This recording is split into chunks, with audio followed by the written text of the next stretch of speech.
വീട്ടിലുള്ള ചേരുവകൾ വെച്ചിട്ടാണ് പിസ്സ ഉണ്ടാക്കുന്നത്. എല്ലാവർക്കും ഇഷ്ടപ്പെട്ട അവരുടെ കുട്ടികൾക്ക് ഉണ്ടാക്കി കൊടുക്കണേ. ഈ പിസ്സയ്ക്ക് ആവശ്യമായ സാധനം സവോള, തക്കാളി, പച്ചമുളക്, കറിവേപ്പില, ഇഞ്ചി വെളുത്തുള്ളി പേസ്റ്റ്, മുട്ട. ഇനി മസാലപ്പൊടികള് മുളക് പൊടി, മല്ലിപ്പൊടി, ഗരം മസാല, മഞ്ഞപ്പൊടി, ഉപ്പ്. പിന്നെ ആവശ്യമായ സാധനം മൈദ. ആദ്യമായി നമുക്ക് മുട്ട പുഴുങ്ങാം. ഗ്യാസ് കത്തിച്ച് മുട്ട വെച്ചതിന് ശേഷം കുറച്ച് ഉപ്പുപൊടി ഇട്ട് കൊടുക്കാം. പെട്ടെന്ന് മുട്ട ഇതാകാം, പൊളിഞ്ഞു കിട്ടാനൊക്കെ. മൈദ മിക്സിയിലോട്ടിട്ട് ആവശ്യാനുസൃതം മൈദ ഇട്ടതിന് ശേഷം ബേക്കിംഗ് സോഡ ഇടാം. 2 മുട്ട പൊട്ടിച്ചൊഴിക്കാം.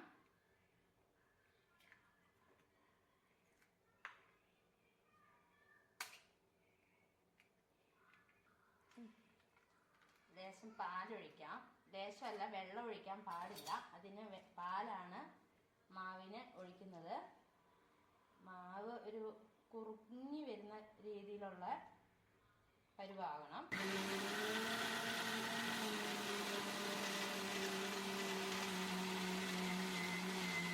ഉപ്പിടാൻ മറന്നുപോയായിരുന്നു. ലേശം ഉപ്പിടാം. നമുക്ക് ഇവിടെ മാറ്റി വെക്കാം. മുട്ട വെന്ത് കഴിഞ്ഞു. പിന്നെ നമുക്ക് ഇതിന് വേണ്ടിയിട്ടുള്ള ഗ്രേവി സവോള വഴറ്റി ഇതാക്കണം. അതിന് ശേഷം നമുക്കിത് പാകം ചെയ്യാം. സവോള നമുക്ക് നീളത്തിലരിയാം, കട്ടി കുറച്ച്, പെട്ടെന്ന് വഴന്ന് കിട്ടാനൊക്കെ ആയിട്ട്. ഒരു ചെറിയ പച്ചമുളകും ഒരു തക്കാളിയും കറിവേപ്പില നമുക്ക് ഈ കൂടെ ഇട്ട് കൊടുക്കാവേ. ഇഞ്ചി വെളുത്തുള്ളി പേസ്റ്റാണ് ഇത് ഞാൻ നേരത്തെ ആക്കി വെച്ചതായിരുന്നേ. ചീനിച്ചിട്ട് വെച്ചതിന് ശേഷം ലേശം പാം ഓയിൽ ഒഴിച്ചു കൊടുക്കാം. ഇത് 2-3 ഇട്ട് കൊടുക്കാം.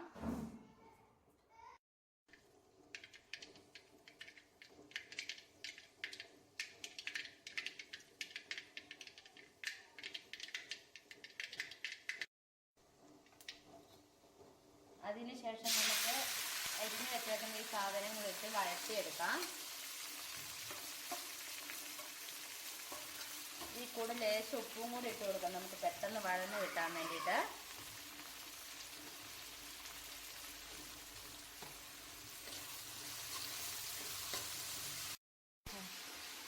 അതിനുശേഷം നമുക്കിത് കുറച്ച് സമയം മൂടി വെക്കാം. ഇടയ്ക്കിടയ്ക്ക് ഇത് തുറന്ന് ഇളക്കി നോക്കണം, കരിഞ്ഞു പോയോന്നേ. ഇനി നമുക്ക് മസാലകൾ ഇടാം. ആദ്യം ലേശം മഞ്ഞപ്പൊടി ഇട്ട് കൊടുക്കാം, ലേശം മല്ലിപ്പൊടി ഇട്ട് കൊടുക്കാം. നമുക്ക് ഒത്തിരി ഇടുന്നില്ല, പിള്ളേരുള്ളതുകൊണ്ട്. ലേശം മുളക് പൊടി,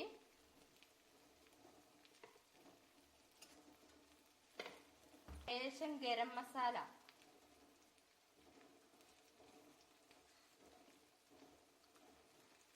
ഇനി നമുക്കിത് നല്ലോണം വഴറ്റി പൊടികളുടെ പച്ചമണം മാറുന്നോടെ വരെ ഒന്ന് ഇളക്കി കൊടുക്കാവേ.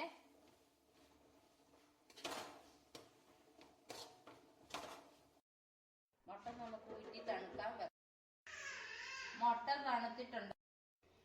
നമുക്ക് മുട്ട തണുത്തിട്ടുണ്ട്. മുട്ട പൊളിക്കാം. മുട്ട പൊളിച്ചതിന് ശേഷം അത് ഗ്രേറ്റ് ചെയ്യണം. മുട്ട ഇതേ വെച്ചിട്ട് ഇങ്ങനെ ഗ്രേറ്റ് ചെയ്ത് ചിരണ്ടി എടുക്കാം. ഈ വലിയ ഇതേ വെച്ചിട്ട് വേണേ ചിരണ്ടി എടുക്കാനേ. തീരെ നൈസായി പോകാതെ കൈ മുറിയാതെ നോക്കി ചെയ്യുകയൊക്കെ ചെയ്യണേ. ഇനി നമുക്ക് മുട്ട നൈസായിട്ട് കട്ടി കുറച്ച് റൗണ്ടിൽ അരിഞ്ഞെടുക്കാം. കട്ടി കുറച്ചെന്ന് പറഞ്ഞാൽ അരിഞ്ഞു വരുമ്പോൾ ഇച്ചിരി കട്ടിയൊക്കെ ആയി പോവേ. ഇനി നമ്മൾ ആക്കി വെച്ചേക്കുന്ന മാവ് വെച്ചിട്ട് നമുക്ക് പിസ്സ ഉണ്ടാക്കാം. ഗ്യാസ് കത്തിച്ച് നമ്മുടെ പാൻ അടുപ്പേ വെക്കാം. പാൻ ചൂടായി വന്നതിന് ശേഷം നമുക്ക് കുറച്ച് എണ്ണ തടവി കൊടുക്കാം.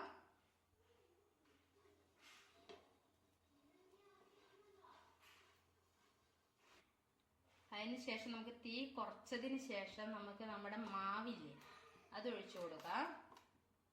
ഒത്തിരി കട്ടിയിൽ ഒഴിക്കരുതേ.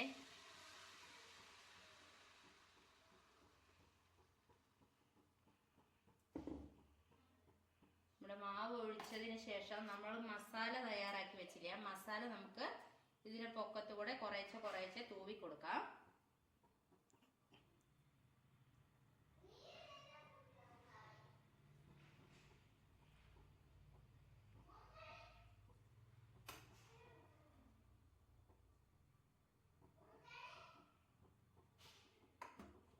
അതിനുശേഷം നമ്മൾ മുട്ട ഗ്രേറ്റ് ചെയ്ത് വെച്ചത് ഇതിന്റെ പൊക്കത്തൂടെ തൂക്കി കൊടുക്കാം.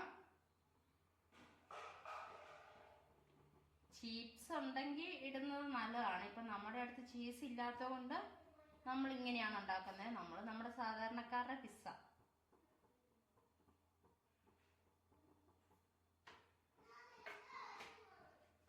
അതിനുശേഷം നമ്മൾ മുട്ട റൗണ്ടിൽ അരിഞ്ഞു വെച്ചതെടുത്ത് ഇതിന്റെ പൊക്കത്തൂടെ ഇങ്ങനെ ഓരോന്നോരോന്ന് വെച്ചു കൊടുക്കാം. ഒരു ചെറിയൊരു അലങ്കാരപ്പണി എന്ന് പറയാം.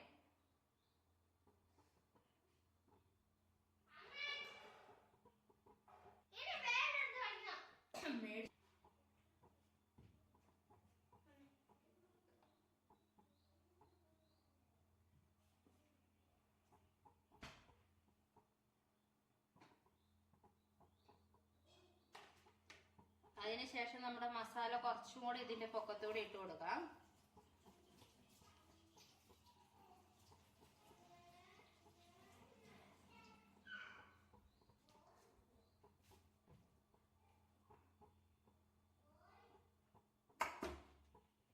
അതുപോലെ തന്നെ നമ്മൾ മുട്ട ഗ്രേറ്റ് ചെയ്ത് വെച്ചതും കൂടെ കുറച്ചും കൂടെ ഇട്ട് കൊടുക്കാം. നമുക്ക് എത്താത്ത സ്ഥലത്തുമൊക്കെ നോക്കി നോക്കി നോക്കി ഇട്ട് കൊടുക്കാം.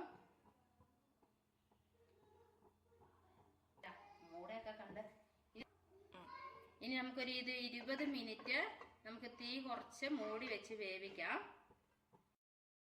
പിസ്സ റെഡി ആയോ നമുക്ക് തുറന്ന് നോക്കാം.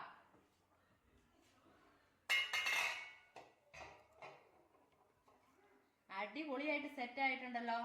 നമുക്കിനി പാത്രത്തിലോട്ട് മാറ്റാം. നമുക്കിത് പാത്രത്തിലോട്ട് നേരെ മാറ്റാം.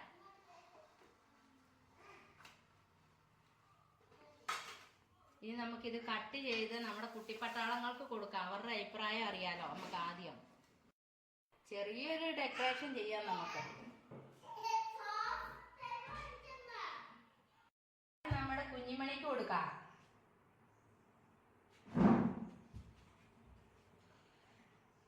നമ്മുടെ മിന്നുമോളാണേ. നമ്മുടെ ചിന്നുകുട്ടിക്ക് എങ്ങനെയുണ്ടെന്ന് പറയണേ അമ്മയോടെ. പൊന്നുകുട്ടിക്ക് എങ്ങനെയുണ്ട് പൊന്നുകുട്ടി?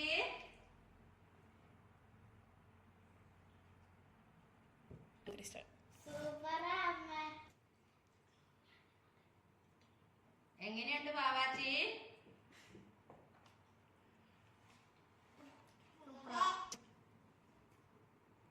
എങ്ങനെയുണ്ട് മിന്നുമോളെ? അമ്മയോട്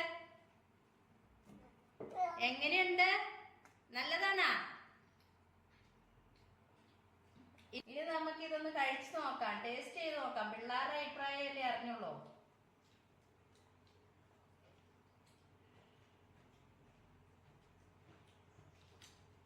നല്ലതാ, കുഴപ്പമൊന്നുമില്ല. ഇനി നമ്മുടെ ക്യാമറമാന്റെ അഭിപ്രായം അറിയണ്ടേ? നല്ല ടേസ്റ്റ് ഉണ്ട്.